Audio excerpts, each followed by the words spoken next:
सावन के महीने में इस कहानी को अवश्य सुन लेना, कभी भी दुखी नहीं रहोगे। नमस्कार प्रिय दर्शकों, आज एक बार पुनः आप सभी का स्वागत है। प्रिय बंधुओं, आज का हमारा प्रसंग बड़ा ही ज्ञानवर्धक है। आज की ये कहानी एक कौवा की कहानी है। प्रिय बंधुओं, आखिर भगवान शिव के दरबार में किस तरह भगवान शिव ने दिया एक कौवा को 3 वरदान। प्रिय दर्शकों, एक समय की बात है, एक जंगल में एक कौवा एक आम की पेड़ की टहनी पर बैठा हुआ था। उसी समय उस पेड़ पर एक कोयल भी बैठी हुई थी। सुबह सुबह भोर का समय था। कोयल अपनी मीठी वाणी से बोल रही थी और उसी पेड़ के पास एक गांव था। गांव के सभी लोग कोयल की उस मीठी मीठी आवाज को सुन रहे थे और मंत्र मुक्त हो रहे थे। प्रिय बंधुओं, उसके बाद में कौवा उसी पेड़ पर बैठा बैठा उस कोयल को देख रहा था। तो कौवा अपने मन ही मन में विचार करता है कि देखो, ये कोयल कितनी अच्छी है, दिखने में भी सुंदर है, परंतु देखो इसकी आवाज़ कितनी सुंदर है, इसकी आवाज़ कितनी मीठी है कि जो भी इसे सुनता है वह मंत्र मुक्त हो जाता है। मनुष्य इसे सुनकर अपने दिन की शुरुआत करते हैं, मनुष्य इसे सुनकर मंत्र मुक्त हो जाते हैं। कोई भी मनुष्य जब कोयल की आवाज़ को सुनता है तो वह अपने ही मन में प्रसन्न हो जाता है। और एक मैं हूँ, जब भी मैं बोलता हूँ, जब भी मैं आवाज़ निकालता हूँ तो लोग मुझे सुनना तक पसंद नहीं करते, और अगर मैं किसी के घर के ऊपर जाकर भी बैठ जाऊं तो लोग मुझे वहां से कंकर मारकर भगा देते हैं। सबसे अच्छी तो ये कोयल बहन है जो अपनी मीठी वाणी से लोगों को प्रसन्न कर देती है। और एक मैं हूँ अभागा, जिसे कोई पसंद नहीं करता। मित्रों, इस तरह वह कौवा उसी पेड़ की टहनी पर बैठा बैठा अपने बारे में विचार कर रहा था और दुखी हो रहा था। उसके बाद कोयल जब कौवे की ओर देखती है तो कोयल कौवे से कहती है कि अरे कौवा भाई, आखिर क्या बात है, तुम इतने दुखी क्यों हो रहे हो? मुझे लगता है कि जैसे तुम बहुत दुखी हो। प्रिय दर्शकों, फिर कौवा कोयल से कहता है कि अरे नहीं बहन, मैं दुखी नहीं हूँ, परंतु मैं एक बात को सोच सोच कर परेशान अवश्य हूं। बंधुओं, फिर कोयल कहती है कि कौन सी बात है? दर्शकों, फिर कौवा कहता है कि कोयल बहन, खैर मैं इस बात को मानता हूं कि ईश्वर ने मुझे काला बनाया है तो आपको भी काला बनाया है। मैं जानता हूं कि हर कोई काले रंग को पसंद नहीं करता, परंतु ईश्वर ने आप में और मुझ में बहुत कमी रखी है। ईश्वर ने खैर हमें रंग तो दोनों को ही काला दिया है, परंतु मेरे साथ ईश्वर ने बहुत बड़ा धोखा किया है। क्योंकि ईश्वर ने आपको काला रंग तो दिया है, लेकिन आपको काले रंग के साथ एक अच्छी मधुर मीठी वाणी दी है, जिसके कारण लोग आपको मानते हैं। लोगों के जीवन में आपका बहुत ही महत्व है। और एक मैं हूँ जिसे भगवान ने काला रंग दे दिया और ऊपर से एक कठोर आवाज़ दे दी, जिसे कोई भी सुनना पसंद नहीं करता। और मैं किसी के घर जाकर भी बोलता हूँ तो लोग मुझे कंकर मारते हैं, मुझे अशुभ मानते हैं। तो कोयल बहन, आखिर मेरे साथ धोखा तो हुआ है। बंधुओं, फिर उसके बाद में एक दिन कोयल कौवे से कहती है कि कौवे भाई, अगर ऐसी ही बात है तो तुम ऐसा करो कि कैलाश पर्वत पर जाओ। कैलाश पर्वत पर भगवान शिव रहते हैं। भगवान शिव के पास जाकर तुम उनसे अपने साथ हुए इस धोखे का प्रायश्चित करवाओ और अपने लिए इंसाफ मांगकर आओ। प्रिय दर्शकों, फिर कौवा कोयल की बात सुनकर कई दिनों तक यात्रा कर कर कैलाश पर्वत पर जाता है। कई दिनों की यात्रा के बाद कौवा कैलाश पर्वत पर पहुंच जाता है। प्रिय बंधुओं, जब कौवा कैलाश पर्वत पर पहुंचता है तो उसे वहाँ पर भगवान शिव मिल जाते हैं। कौवा भगवान शिव के दर्शन कर धन्य हो जाता है और भगवान शिव के चरणों में गिर पड़ता है। उसके बाद में कौवा भगवान शिव के चरणों में गिरकर रोने लगता है। फिर कौवा भगवान शिव से कहता है कि हे भगवान, हे ईश्वर, आपने मेरे साथ बहुत बड़ा विश्वासघात किया है, आपने मेरे साथ बहुत बड़ा धोखा किया है। बंधुओं, फिर भगवान शिव उस कौवे से कहते हैं कि अरे भाई, बताओ मैंने तुम्हारे साथ आखिर क्या किया है।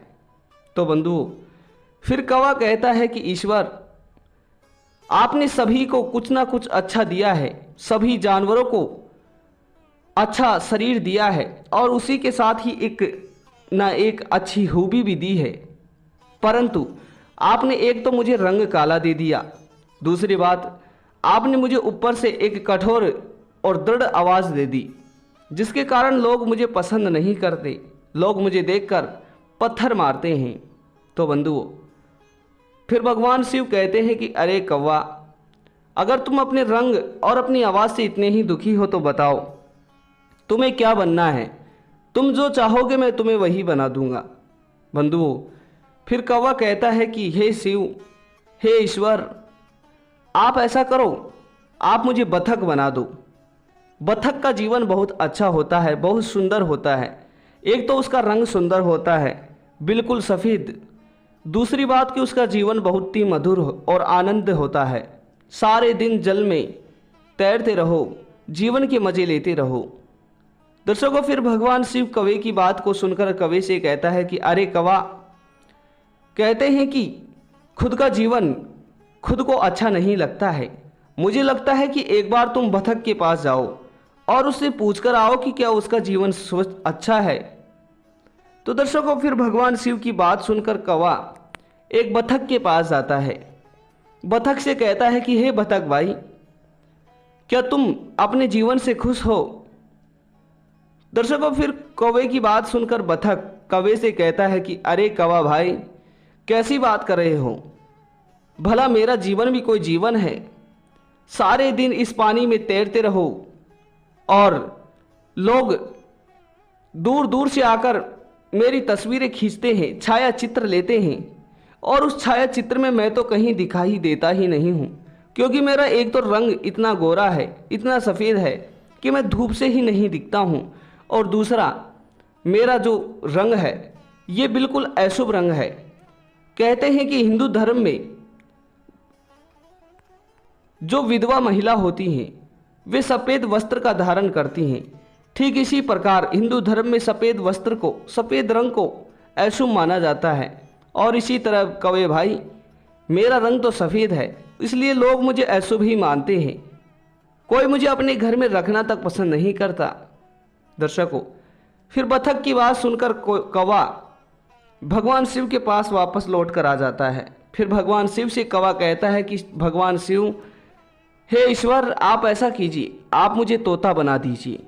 तोते का जीवन बड़ा ही मस्त है। तोता सारे दिन पिंजरे में बैठा बैठा बस खाता रहता है, दिखने में भी सुंदर है, हर कोई उसे पसंद करता है। राजा और रानी तो उसे रखना ही पसंद करते हैं, राजाओं की जैसे जीवन जीता है। दर्शकों, फिर भगवान शिव कहते हैं कि हे कौवा, एक बार मुझे लगता है कि तुम तोते से जाकर भी पूछाओ।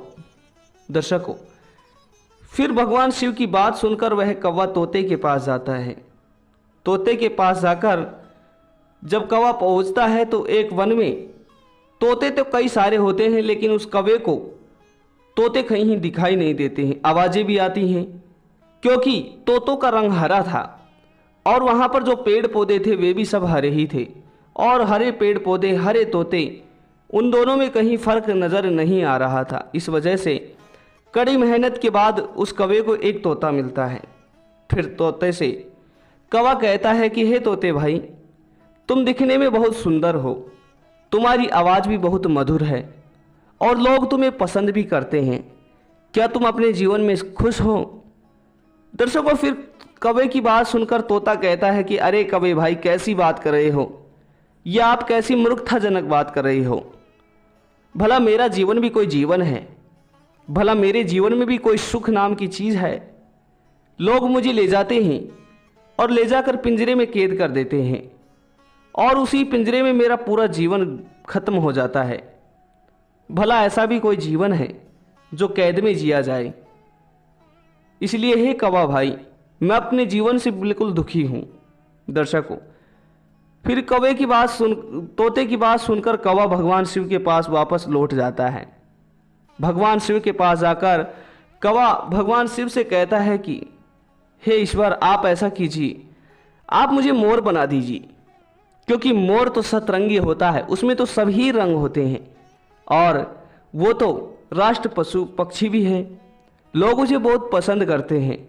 भगवान कृष्ण तो उसकी मोर पंख को अपने सिर पर धारण करते हैं, यहाँ तक कि लोग उसका वध भी नहीं करते और यहाँ तक कि लोग तो उसे बहुत प्रसन्न और बहुत ही अच्छे रखते हैं।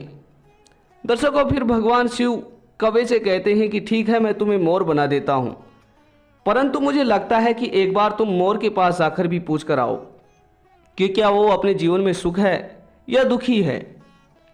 दर्शकों, फिर भगवान शिव की बात सुनकर कौवा मोर के पास आता है। एक मोर के पास आकर भगवान शिव के द्वारा कहा गया वो कौवा मोर से कहता है कि हे मोर भाई, तुम बहुत सुंदर हो, तुम्हारा रंग ही सतरंगी है, क्या तुम अपने जीवन में सुखी हो?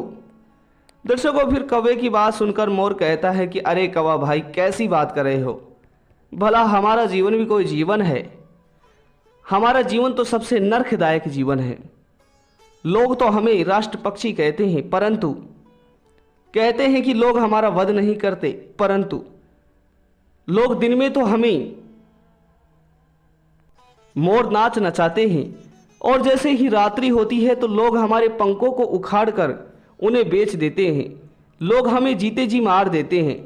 लोग हमारे पंखों को उखाड़कर हमारे पंखों को उखाड़कर बेच देते हैं और हमें मार देते हैं, हमारे पंखों से व्यापार करते हैं।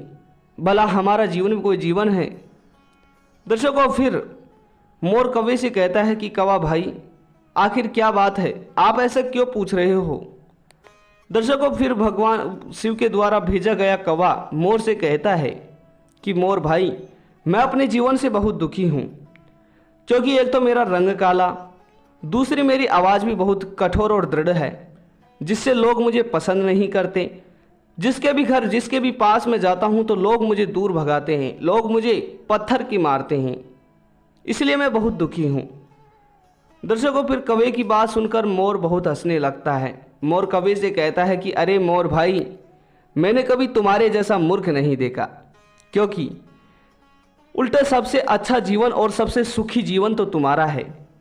यहाँ लोग हमें मार देते हैं, लोग हमें पाने की चाह में क्या कुछ नहीं करते हैं और हमें पकड़कर मार देते हैं, और एक आप हो जिसे कोई मारता ही नहीं है, जिसे कोई पसंद ही नहीं करता, उल्टा आपका जीवन सबसे सुखी जीवन है।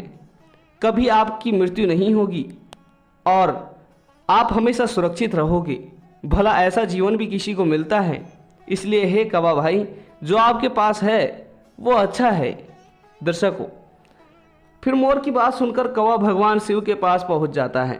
भगवान शिव के पास पहुंचकर कौवा भगवान शिव से कहता है कि हे ईश्वर, आप मुझे रहने दें, आप मुझे कुछ भी मत बनाइए, मैं बस आपका आशीर्वाद पाना चाहता हूँ और केवल अपने घर जाकर सुखी सुखी रहना चाहता हूँ, क्योंकि मुझे पता चल चुका है कि सबसे सुखी जीवन मेरा ही जीवन है। जो भी हमारे पास है वो ठीक है।